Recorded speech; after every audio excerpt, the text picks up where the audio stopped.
Dear friend, there are 15 things that you can't control. Number 1. You can't control what other people do. You can control whether you participate in their behavior or enable them.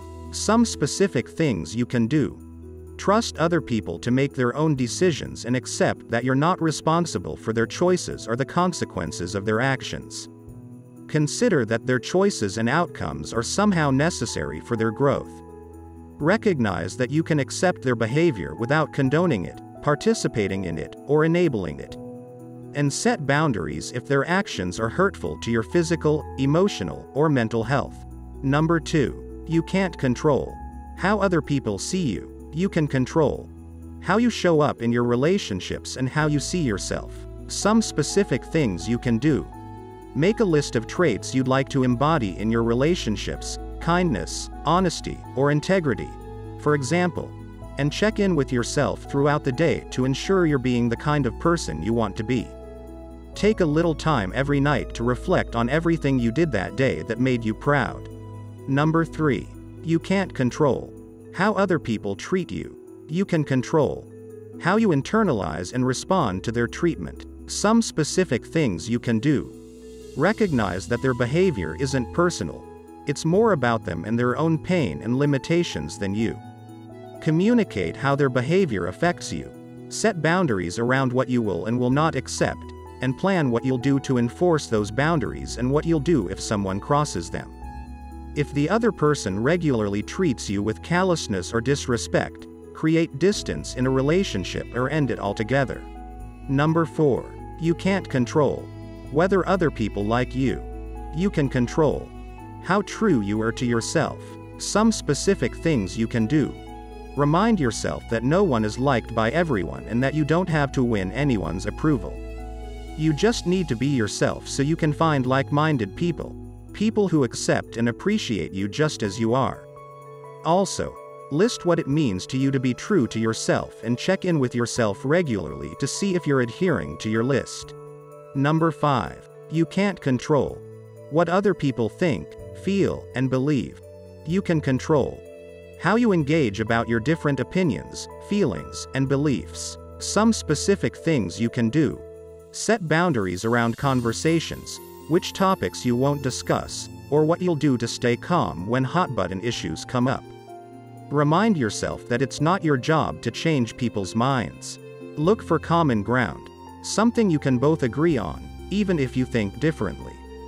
And remember that you don't need to see eye to eye on everything to have a strong relationship. You just need to respect each other. Number 6. You can't control how other people internalize things you say and do. You can control your intentions and how you respond when you unintentionally hurt someone. Some specific things you can do. Communicate how you feel if you fear you've upset someone and clarify your intentions if you think there's been a misunderstanding. Also, trust that other people will tell you if they're upset, and recognize it's not your job to read their minds if they don't speak up. Number 7. You can't control what happens to other people. You can control how you show up for them when things get hard. Some specific things you can do. Acknowledge that struggles help us develop strengths and can lead to pride and purpose, so you don't need to shelter anyone from pain. When they're hurting, hold space for them instead of trying to save or fix them, and let them know you're there, you care, and you want to help however you can. Number 8. You can't control your thoughts and feelings. You can control whether you attach to them, identify with them, or act on them. Some specific things you can do. Accept that thoughts and feelings come and go, and they are never permanent. They also don't mean anything about you as a person. Also, practice pausing before acting on a thought or feeling so you can respond from a place of calmness and clarity. Number 9. You can't control the things that have already happened. You can control what you do in the present. Some specific things you can do. Note what you've learned from the things you wish you could change so you can do things differently going forward, starting now. Reframe the past to find the good in what happened. Make amends if you've hurt someone or write a letter, to send or not, to someone who hurt so you can work toward forgiveness. Number 10. You can't control Everything that's going to happen, you can control. How you strengthen yourself to handle the unknown. Some specific things you can do. Schedule in your daily to-do list at least one activity to boost your mental and emotional health, like meditating, journaling, and connecting with your support system, so you feel capable of handling whatever comes at you.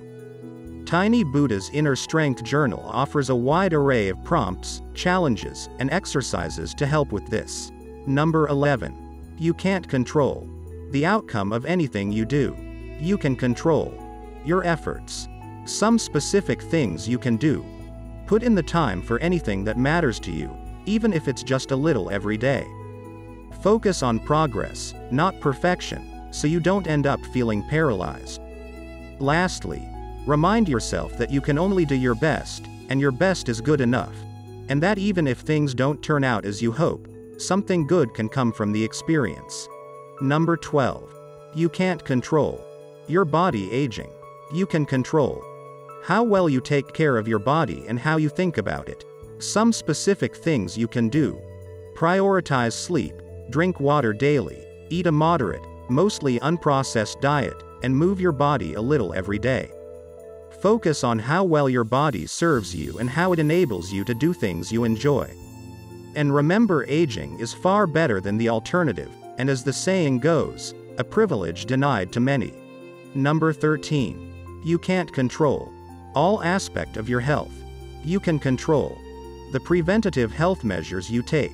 Some specific things you can do. Stay on top of doctor's appointments and schedule an appointment if ever anything concerns you. Don't wait.